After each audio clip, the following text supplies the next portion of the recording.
अस्सलाम वालेकुम बच्चों, जैसा कि हमने ख्वाजा हैदर अली आतिश साहब की हालात ज़िंदगी और शायराना खसूसियात पढ़ी हैं, तो अब उनकी जो गज़ल है हमारे 10th के सिलेबस में वो गज़ल है। दहन पर हैं उनके गुमां कैसे कैसे, कलाम आते हैं दरमियान कैसे कैसे, ज़मीने चमन गुल खिलाती है क्या क्या, बदलता है रंग आसमां कैसे कैसे, ना गोरे सिकंदर ना है कब्र दारा, मिटे नामियों के निशां कैसे कैसे, दिलो दीदा अहले आलम में घर है, तुम्हारे लिए हैं मकां कैसे कैसे, गम व गुस्सा और रंजो अंधो व हरमा, हमारे भी हैं मेहरबां कैसे कैसे। तो ये है आतिश साहब की गज़ल, जिसको कि हम शेर बाय शेर पढ़ेंगे और साथ में ही तशरीह भी करेंगे। तो चलते हैं। पहला शेर है। दहन पर हैं उनके गुमा कैसे कैसे, कलाम आते हैं दरमियाँ कैसे कैसे। तो इस शेर में शायर फरमाते हैं, यानी आतिश साहब फरमाते हैं कि मेरे महबूब के दिल में मेरे बारे में कुछ गलत फहमियाँ पैदा हो गई थी। क्या हुआ था? मेरे महबूब के दिल में मेरे बारे में कुछ गलत फहमियाँ पैदा हो गई थी। इससे मुलाकात के दौरान, किससे? महबूब से मुलाकात के दौरान उसने अपने लबों पर कुछ ऐसी बातें लाई। किसने लाई? महबूब ने अपने लबों पर कुछ ऐसी बातें लाई जिनसे साफ जाहिर हुआ कि मेरे बारे में गलत फहमियों का शिकार हो गया है। मेरा महबूब जो है, मुझे मालूम हुआ, उसकी बातों से मुझे मालूम हुआ कि मेरे बारे में मेरे महबूब को कुछ गलत फहमियाँ हो गई हैं, यानी कि मेरा महबूब मेरी तरफ से गलत फहमियों का शिकार हो गया है। तो नेक्स्ट शेर है। ज़मीने चमन गुल खिलाती है क्या क्या, बदलता है रंग आसमां कैसे कैसे।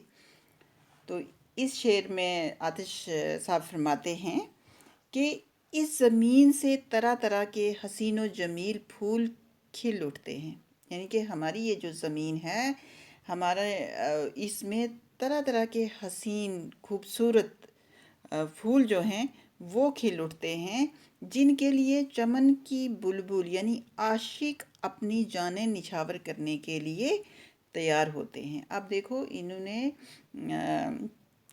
फूल को तशबीह दी है, महबूब को तशबीह दी है फूल के साथ, और बुलबुल को तशबीह दी है किसके साथ? बुलबुल को तशबीह दी है इन्होंने महबूब के साथ।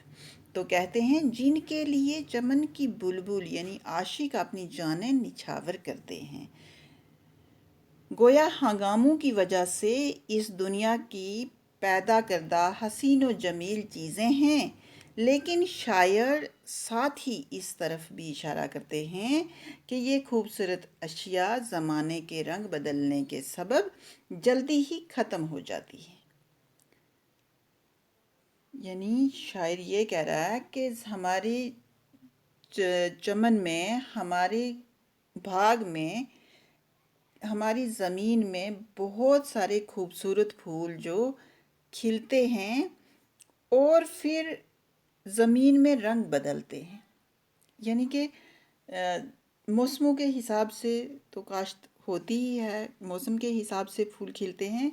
तो इसको महबूब अपने महबूब से भी तशबीह देते हुए, यानी दूसरे लफ्ज़ों में ये भी कहते हैं कि मेरा जो महबूब है वो बहुत खूबसूरत है, मगर वो दुनिया में के जो उसके रंग उस पर चढ़ जाते हैं, वो दुनियावी रंग चढ़ते हैं, वो इस तरह अपने रंग बदलता है जैसे कि आसमान में रंग, आसमान अपने रंग बदलता है। यानी कभी बादल होते हैं, कभी नीला होता है, कभी सफ़ेद होता है। आपने देखा है आसमान को रंग बदलते हुए। तो वही शायर फरमाते हैं कि इतने हंगामे और इतनी बातें होती हैं कि महबूब जो है वो भी आसमान की तरह रंग बदलता है। तशबीह दे रहे हैं। नेक्स्ट शेर है। न गोरे सिकंदर ना है कब्र दारा, मिटे नामियों के निशां कैसे कैसे।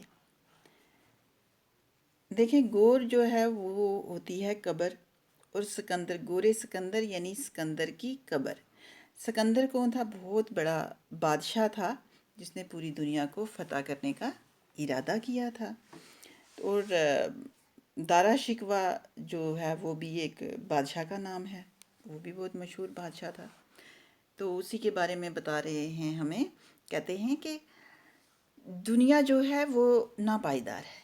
क्या कहते हैं शायर? दुनिया को नापायदार बताते हुए फरमाते हैं कि ये इस दुनिया में कितने ही बहादुर और मशहूर लोग आए हैं, यानी कि बहुत ज़्यादा बहादुर और मशहूर लोग आए हैं, लेकिन कोई यहाँ हमेशा के लिए नहीं रह सका है। यानी जो दुनिया में आया है, जो यहाँ पैदा हुआ है, उसको एक ना एक दिन मरना है, इस दुनिया को छोड़ के जाना ही है।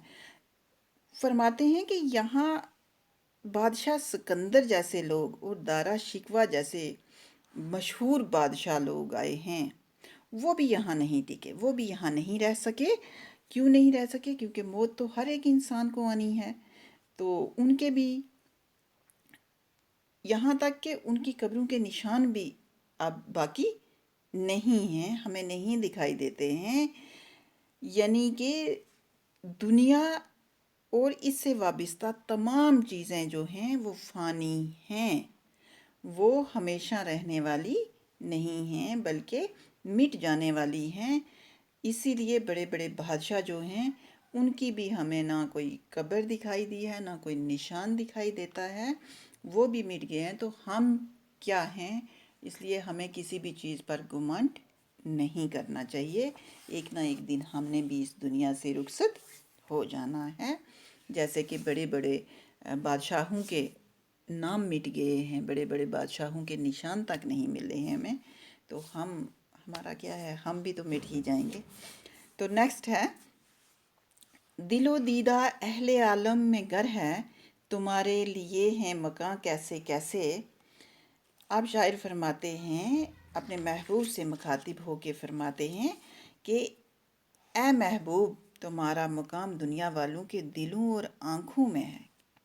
किस में है? अपने महबूब से मुखातिब होके कहते हैं, मेरे महबूब, तुम्हारा मकाम जो है वो दुनिया वालों की आँखों और दिलों में है। यानी महबूब लोगों के दिलों और आँखों में रहता है।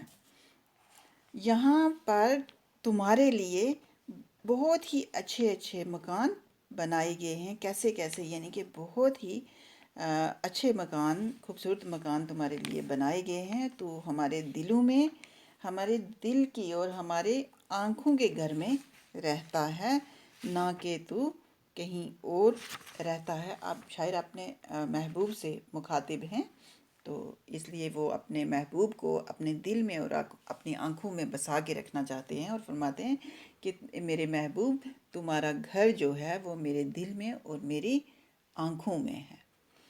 नेक्स्ट शेर है और आखिरी शेर है इस गज़ल का। गमो गुस्सा व रंजो अंधो व हरमा, हमारे भी हैं मेहरबां कैसे कैसे। अब फरमा रहे हैं आतिश साहब, फरमाते हैं कि खुशियाँ तो सदा हमसे दूर ही रहती हैं। क्या कहती हैं? कि हमारे लिए तो खुशियाँ हमेशा ही दूर रहती हैं।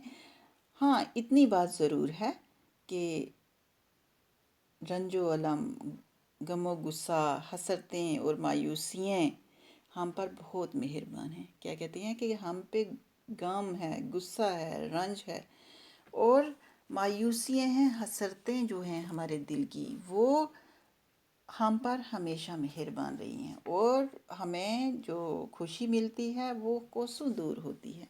हमें खुशियाँ बहुत कम मिली हैं, बल्कि हमें गम और गुस्सा और हसरतें और मायूसियाँ जो हैं वो हम पर मेहरबान हैं, वो हमें हमेशा ही मिलती रहती हैं। यानी गमों और महरूमियों के हमारे पास कमी नहीं है। क्या कहते हैं? कि हमारे पास गम की और महरूमियों की, उनकी कमी नहीं है, और खुशियाँ जो हैं वो हमसे कोसों दूर हैं, हमसे रूठी हुई हैं। तो ये थी बच्चों आज की हमारी गज़ल, जिसकी हमने तशरीह की है। तो उम्मीद करती हूँ कि आपको तशरीह भी समझ आई होगी और आपको बआसानी आप इसको समझ लेंगे और याद भी कर लेंगे। तो आज के लिए इतना ही है।